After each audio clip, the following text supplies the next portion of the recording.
Hi everybody. Hope you all are doing well with your family at home and hope everybody is safe.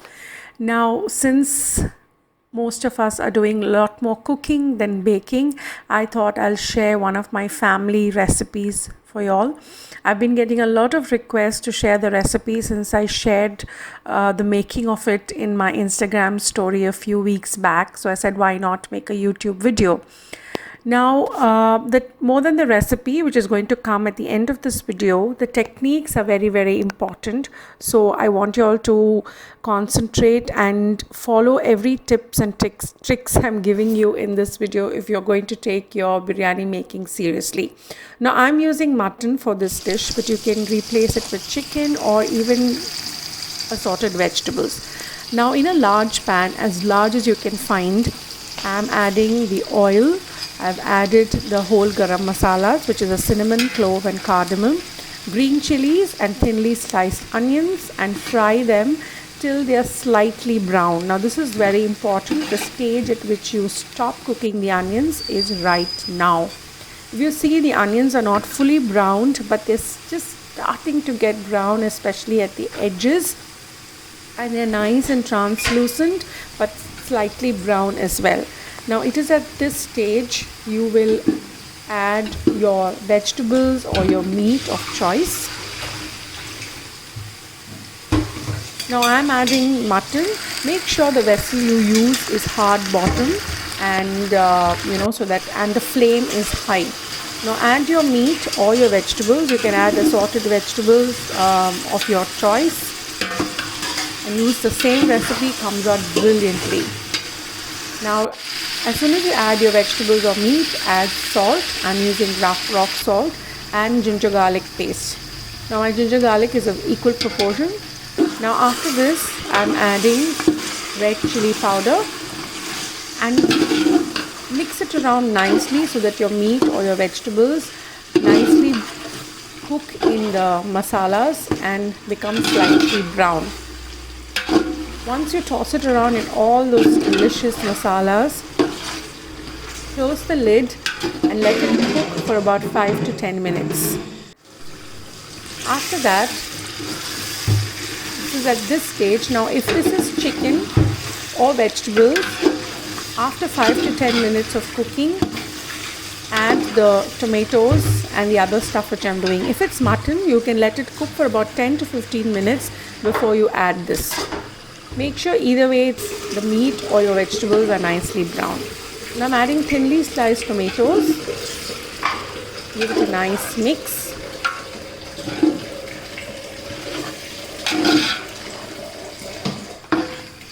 Close the lid and let it cook till the tomatoes become nice and mushy. Once that's done, add lime juice, sour curds,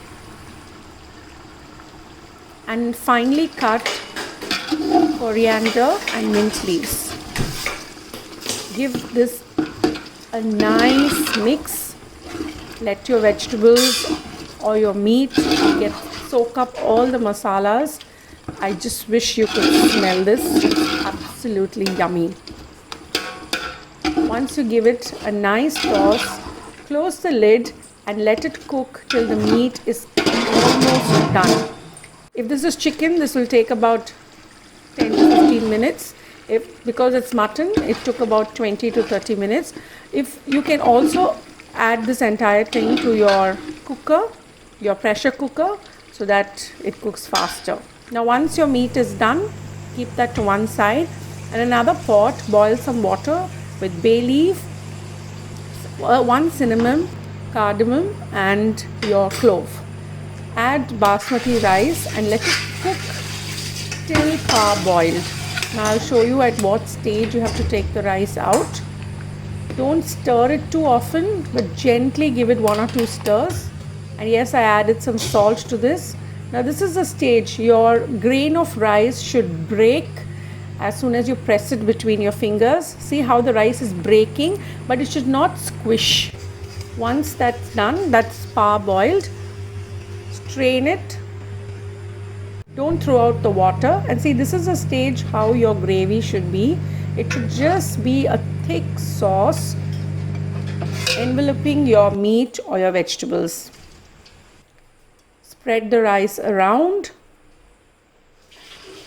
Now this is completely optional. I'm just adding some yellow food color mixed in milk. If you don't like adding food color, just leave it out, no problems. It's just for visual appeal more than taste. I'm adding a damp muslin cloth, and this is how I'm using the water from the rice to keep a weight so that the dum doesn't go out, and I've kept a tawa down.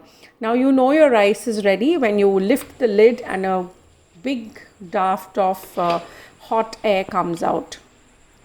Mix it up nicely like this. Be gentle when you're mixing your rice. Don't break it. You want the long grains of rice intact. And there you have it. Yummy biryani ready. Very, very easy recipe. Nothing complicated. So how much you cook your onions and how you cook your rice is very, very important.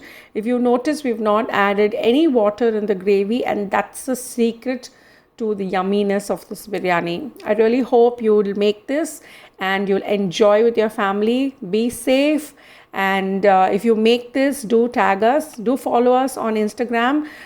If you like this video, please hit the like button. Subscribe to our channel. See you again next time. Lots of love. Bye.